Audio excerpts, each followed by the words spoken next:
Hi everyone, welcome back to Shin Tech Tutorials. In today's video, we are going to show you how to schedule a message on Instagram.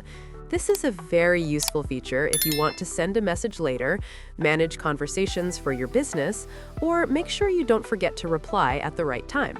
If this video helps you, let us know in the comments, leave a like, and subscribe to the channel for more helpful tech tutorials. Let's get started. First, open the Instagram app on your phone and tap the Messages icon to open your direct messages. Next, open the conversation where you want to schedule your message. Now, type the message you want to schedule, but don't send it yet. Instead of tapping the Send button, press and hold it.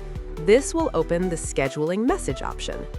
Now, choose the date and time when you want the message to be sent, then tap Schedule Message. Instagram will automatically send the message at the time you selected. If you want to manage your scheduled messages, stay in the same conversation and look for the Scheduled Messages section. Here, you will be able to see the message you scheduled.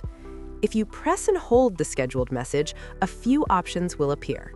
You will see Send Now, which allows you to send the message immediately. You will also see Edit, which lets you change the message before it is sent. And you will see Delete, which allows you to remove the scheduled message if you no longer want to send it. Just tap Delete, confirm the action, and the scheduled message will be removed. And that's it. Now you know how to schedule a message on Instagram. We hope this tutorial was helpful. If you have any questions, feel free to drop them in the comments. Don't forget to like, subscribe, and hit the bell so you won't miss our upcoming tutorials. Thanks for watching Shin Tech Tutorials, and I'll see you in the next video. Bye!